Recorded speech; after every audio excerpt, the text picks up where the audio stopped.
Assalamualaikum. Welcome back to my channel. This is me Ikra Said. I am a clinical psychologist.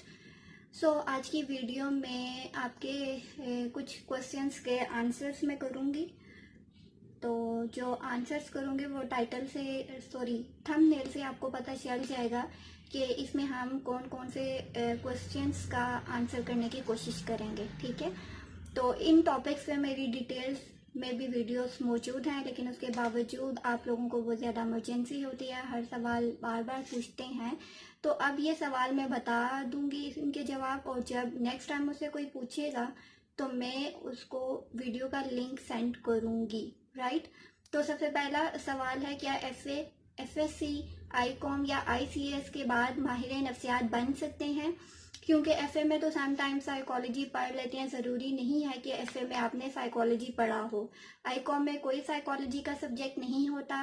Same like FSc, engineering हो या medical, उसमें भी आप psychology नहीं पढ़ते।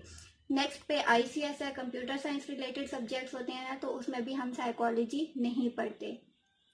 तो इस सवाल का जवाब है कि यस, आप एफए, आईकॉम, आईसीएस या आईसीएस के बाद माहिर नफ्सियात यानी साइकोलॉजिस्ट बन सकते हैं। ठीक है, आपने साइकोलॉजी पढ़ी है फर्स्ट सेकंड ईयर में या नहीं, ये मैटर नहीं करता, बल्कि आप साइकोलॉजिस्ट बन सकते हैं। ठीक है, उसके बाद दूसरा सवाल होता है, क्या बीए बीएससी में अगर साइकोलॉजी नहीं पढ़ी तो मास्टर्स में साइकोलॉजी रख सकते हैं? तो आपको गवर्नमेंट यूनिवर्सिटीज चेक करनी पड़ेंगी, सर्च करनी पड़ेंगी जहाँ पे बीएससी और एमएससी करवाया जाता है। क्योंकि जैसे आपको पता है, पिछले कुछ टाइम से एक स्ट्रगल, बहस, डिस्कशन चल रही है कि बीएससी को ख़त्म कर दिया जाए, एमएससी को भी ख़त्म कर दिया जाए और सिर्फ बीएस रहने दिया जाए, जो कि 4 साल का होता है, इक्विवेलेंट टू ग्रेजुएशन होता है, 16 ईयर ऑफ एजुकेशन होता है। तो ये बहस चल रही है। तो अगर आप ऐसी यूनिवर्सिटीज ढूंढें जहाँ पे बीएससी और एमएससी करवाते हैं गवर्नमेंट लेवल पे, ये हो सकता है कि अगर आपने बीए बीएससी में साइकोलॉजी नहीं पढ़ी तो आप मास्टर्स में साइकोलॉजी पढ़ सकते हो। ठीक है, लेकिन ये आपको खुद सर्च करना पड़ेगा कि ऐसी कौन सी यूनिवर्सिटीज हैं या कॉलेजेस हैं। नेक्स्ट हमारा सवाल होता है कि फर्स्ट सेकेंड ईयर में साइकोलॉजी जनरल होती है, अप्लाइड होती है या फिर क्लिनिकल होती है? तो अगर फर्स्ट सेकेंड ईयर की बात करें, बेस की बात करें, तो हमारे पास जनरल साइकोलॉजी होती है, साइकोलॉजी के कंसेप्ट्स बताए जाते हैं और बहुत कम डिटेल होती है, इतनी ज़्यादा डिटेल नहीं होती। जो आपका लेवल अप होता जाता है, फॉर एग्जांपल आप बीएस ऑनर्स करते हैं या बीएससी एमएससी करते हैं, तो फिर चीज़ें डिटेल में स्टार्ट होना शुरू हो जाती हैं। ठीक है, फिर अगला हमारे से सवाल पूछा जाता है कि एमएससी और बीएस में हम अप्लाइड साइकोलॉजी रखें या फिर क्लिनिकल साइकोलॉजी रखें?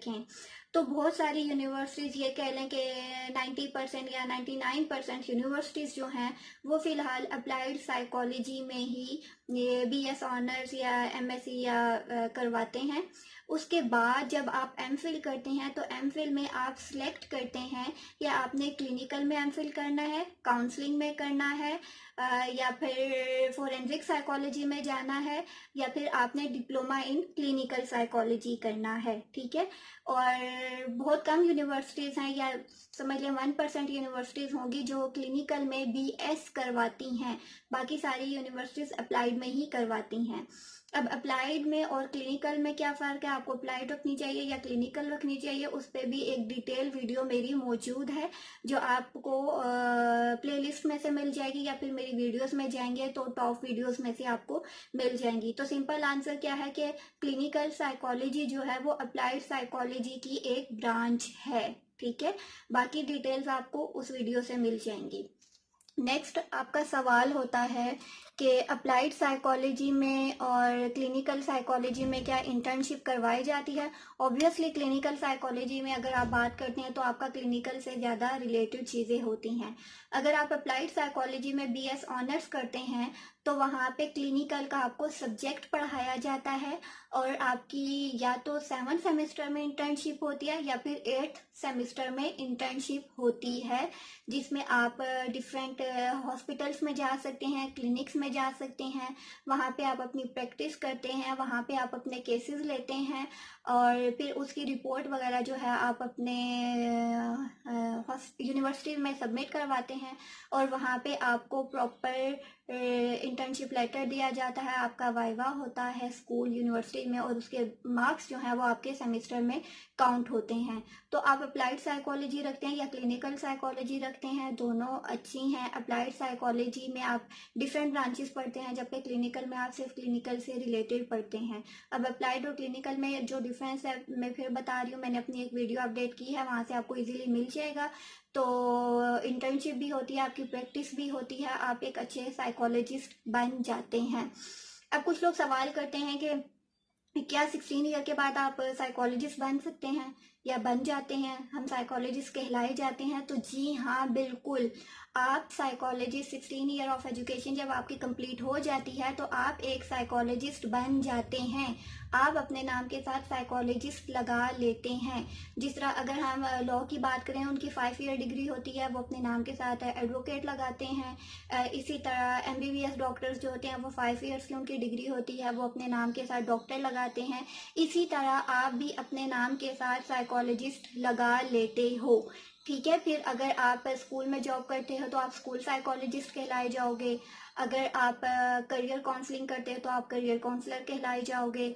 अगर फिर आप इंडस्ट्रीज वगैरह में काम करते हो साइकोलॉजी के को लेकर तो आप इंडस्ट्रियल साइकोलॉजिस्ट कहलाए जाते हो। हॉस्पिटल सेटिंग्स में अगर आप काम करोगे तो आप क्लिनिकल साइकोलॉजिस्ट कहलाए जाओगे। तो ये कुछ सवाल थे जो बार बार स्टूडेंट्स ने पूछे हुए थे और इनका जवाब देना ज़रूरी था। इसके अलावा भी अगर आपको कोई वीडियो चाहिए हो तो आप कमेंट्स में मुझे बता सकते हैं।